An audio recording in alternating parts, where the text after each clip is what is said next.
Okay, year 9, this video is going to start taking you through how to assemble and solder your circuit board.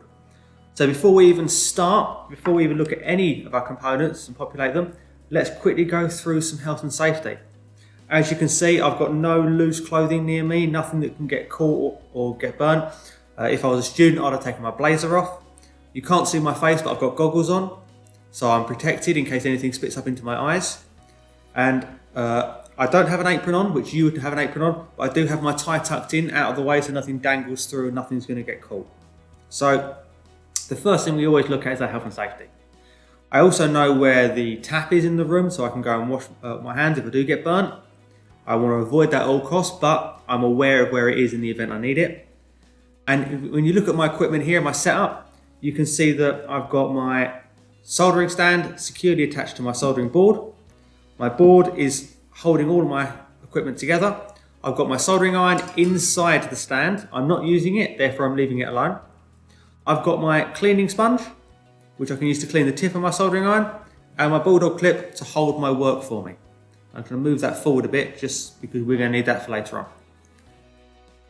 So quick recap of how this works. Well, the soldering stand holds your soldering iron. We're not using it, put it down. We don't need to hold it all the time. The cleaning sponge is there to clean the tip of the soldering iron. If I show you the tip of my soldering iron, you should be able to see that the angle of the tip of my soldering iron is almost like a chisel. It's got a flat spot on it, and on that flat chisel top, that's where we're going to do our work. At the moment, this tip is quite dark, it's quite dull, it's quite dirty. So what we need to do is we need to clean this, and that's where this sponge comes in. We're not going to stab it in there, and we're not going to brush it along the top. Stabbing it in is just going to mean we're going to hit the bottom and we're going to damage the tip. Brushing it along the top means that anything on the tip of my soldering iron is going to get flung by these springs. You can see they're quite springy. This is just brass, it's thin coils of brass, it will just spring around.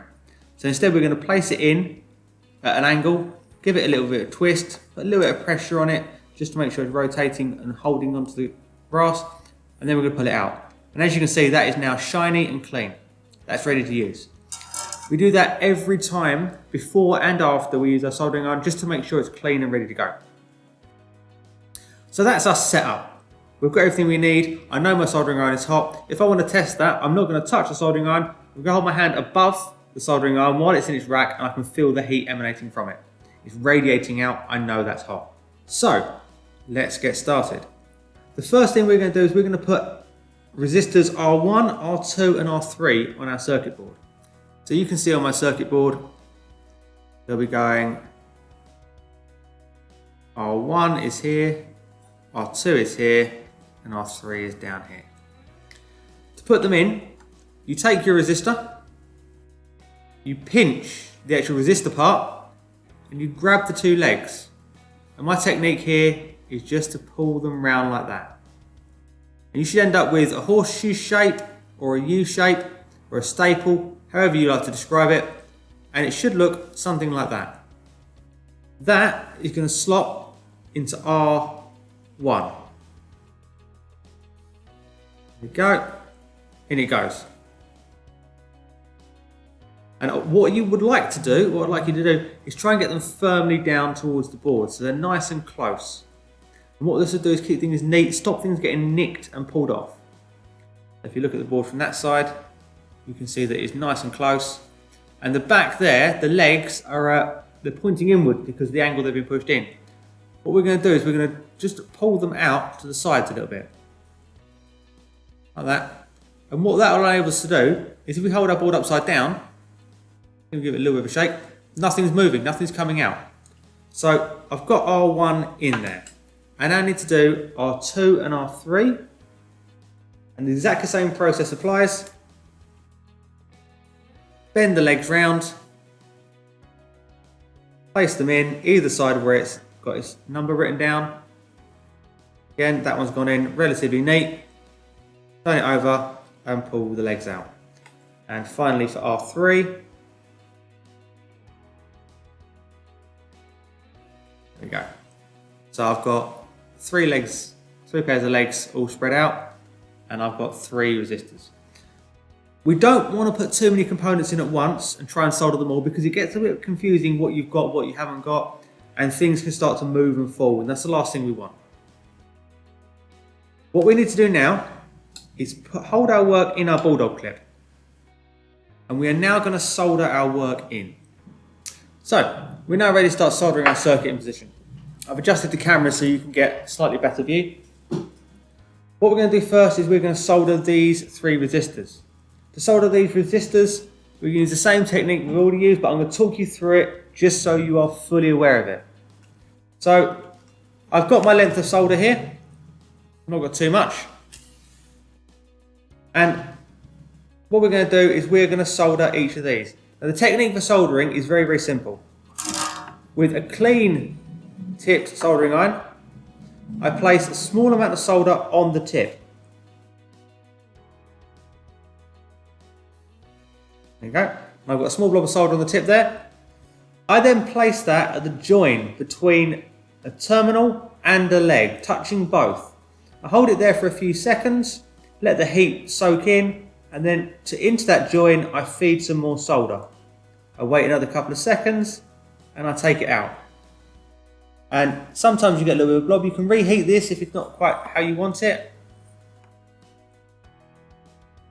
And there you go. Now that was me going very, very slowly. A little bit slower than I'd like to go. The next one I'm going to show you is at the pace that I would normally like to do it. So, solder on tip. Hold it on there, and this is when you say Mr. Kempin is amazing. Feed your solder in. Mr. Kempin's still amazing. Take it off. And that is a better solder joint. Not perfect, but better. I am using a brand new soldering iron here, so the tip is still adjusting to being used. And I just keep going, cleaning in between each solder joint. And just keep soldering it in. That one didn't take, so I'll go again.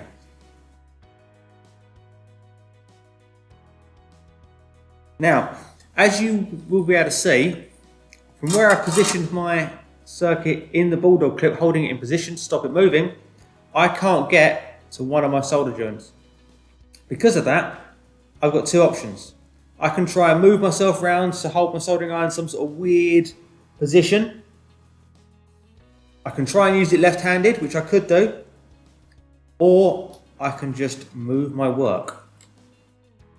Never put yourself in a position where A, you're making it harder for yourself, and B, you're making it potentially more dangerous when you could just move the work. So clean tip, over solder, heat it up, wait, solder, wait, done. And that is the first few solder joints done. And they're nothing special, but they're done. So, what do we want to do next? Well, next we need to take off these excess legs. To remove the excess legs, you want to get a pair of side cutters. And side cutters have got a flat side and a cavity side, an open side. And we want to have the flat side facing towards our circuit board. And on the leg, we'd slide it down so it just above or just where it's touching the solder joint. So you can see it on there.